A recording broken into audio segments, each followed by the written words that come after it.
ونصلی ونسلم علی رسولہ الکریم اما بعد فاعوذ باللہ من الشیطان الرجیم بسم اللہ الرحمن الرحیم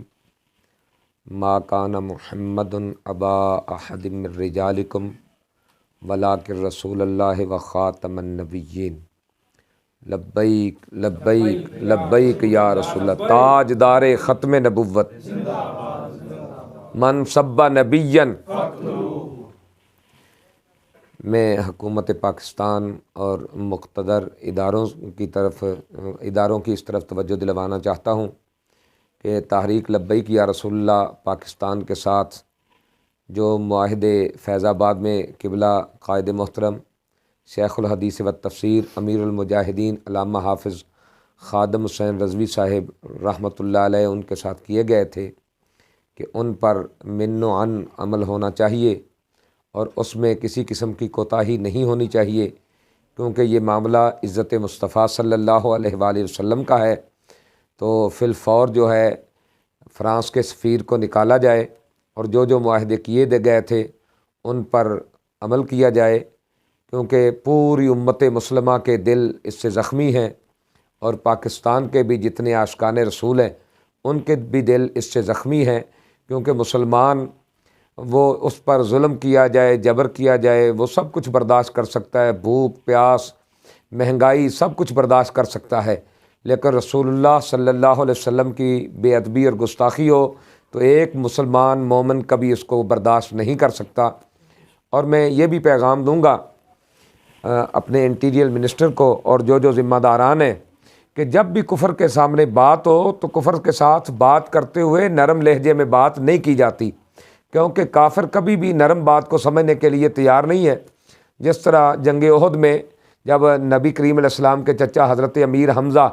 رضی اللہ تعالیٰ عنہ آپ جب جنگ لڑ رہے تھے تو ایک بندہ سامنے آیا تو آپ نے اس سے فرمایا کہ اے ختنہ کرنے والی کے بیٹے، تیری یہ جرت کہ تو رسول اللہ کے سامنے آ گیا، تو آپ نے تلوار ماری اور اس کا سر تن سے جدا کر دیا۔ تو جب کفر کے ساتھ بات ہوتی ہے تو پھر اسی طرح رعب اور دبدبے کے ساتھ بات کی جائے، اور ان کو کہا ان کا سفیر بھی نکالا جائے، ان کے ساتھ تعلقات بھی ختم کیے جائیں، جب تک وہ اس پر معافی نہیں مانگتے دوبارہ کسی قسم کے تعلقات ان کے ساتھ نہ رکھے جائیں۔ یہی میرا پیغام تھا جو میں آج میڈیا کے ذریعے ایوان بالا تک پہنچانا چاہتا تھا۔ جی ہمارا سوال ہے کہ فیض آباد دھرنے میں آخری جو معاہدہ گورنمنٹ سے ہوا ہے وہ معاہدہ اصل میں ہے کیا؟ بسم اللہ الرحمن الرحیم۔ معاہدہ یہ تھا کہ فرانس نے آج تک 1450 سالہ تاریخ میں ایسا کبھی بھی نہیں ہوا کہ کسی ملک نے سرکاری سطح پر رسول اللہ صلی اللہ علیہ وسلم کی گستاخی کی ہو، بے ادبی کی ہو۔ تو فرانس والوں نے جب حضور علیہ الصلوۃ والسلام کے خاکے بنائے تو کبرا امیر المجاہدین نے فیض آباد جو حکومتی ذمہ داران کے ساتھ جو معاہدہ ہوا تھا، معاہدہ یہ تھا کہ فرانس کا سفیر بھی نکالو اور فرانس کے ساتھ معاشی، تجارتی، سفارتی، بحری، ہوائی تمام تعلقات ختم کیے جائیں،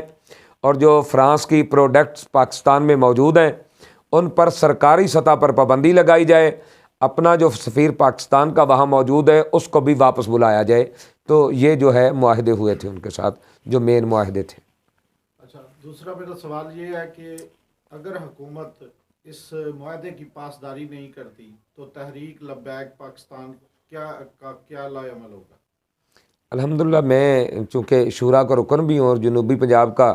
بطور صدر بھی میری ذمہ داری ہے، میرے ساتھ ناظم اعلیٰ جنوبی پنجاب جناب پیر محسن فرید چشتی صاحب تشریف فرمائے، اور قانونی مشیر رانا نصر اللہ خان ایڈوکیٹ وہ بھی تشریف فرما ہے، ناظم شعبہ نشر و اشاعت محمد شعیب سروری محمدی سیفی صاحب آپ بھی تشریف فرمائیں۔ مرکز کے ساتھ بھی ہم مسلسل رابطے میں ہیں، اور جنوبی پنجاب کے حوالے سے اگر ان معاہدوں پر عمل نہیں کیا جاتا، پہلی تو ہماری کوشش یہ ہے کہ حتی الامکان ہم ان کے ساتھ مذاکرات کریں، میٹنگز کریں، M N As M P As کو جا کے ملیں۔ ہم نے کمیٹی ترتیب دی ہے جو ملاقاتیں کر بھی رہی ہے کہ آپ اسمبلی میں بھی آواز اٹھائیں، آپ بھی ہمارا جو ہے جب بھی کوئی بات ہوتی ہے تو آپ کہتے ہیں کہ ہم بھی عاشق رسول ہیں، تو اب آپ کے عشق رسول کے اظہار کا موقع ہے، آپ بھی آئیں، یہ آواز اٹھائیں، پارلیمنٹ میں آواز اٹھائیں، کیونکہ ہم تو پارلیمنٹ میں آواز نہیں اٹھا سکتے، تو جن کی وہاں تک رسائی ہے، تو جو کہتے ہیں کہ ہم بھی عاشق رسول ہیں، تو اب ان کے ساتھ ہم رابطے کر رہے ہیں تاکہ وہ وہاں تک آواز اٹھائیں۔ اور اگر سفیر کو نہیں نکالا جاتا تو پھر ہمارا ایک لاہ عمل تیار ہے، جس طرح قائدین حکم کریں گے، ہمارے پاس تمام آپشن ہمارے سامنے ہیں کہ اس میں دھرنا بھی ہو سکتا ہے، اس میں لانگ مارچ بھی ہو سکتا ہے، اور اس میں پورے ملک میں پہیہ جام بھی ہو سکتا ہے۔ تو اگر ہمیں مجبور کریں گے اس بات پر، تو ہمارے جنوبی پنجاب کے حوالے سے جو میرے پاس رپورٹ ہے، اس میں ڈویژن ڈی جی خان ہے، بہاولپور ہے، ملتان ہے، تو راجن پور، چوک اعظم، رجان، لیا، چوبارہ، خانیوال، لودھراں، ملتان، بہاول نگر، رحیم یار خاں، کوٹ سبزل، بہاولپور، تحصیل رجان تک سب کے ساتھ ہمارے رابطے ہیں۔ تو ساتھیوں نے مجھے جو لسٹیں دی ہیں ان میں 72 سیٹر بسیں ہیں، کاریں ہیں، کیری ڈبے ہیں، ٹویٹا ہیں، ہائی روف ہیں، تقریباً 4000 کے قریب گاڑیاں جو ہے ہماری بک ہو چکی ہیں، ان کے ساتھ ہماری بات ہو چکی ہے جنوبی پنجاب کے اندر کہ اگر قائدین حکم دیں گے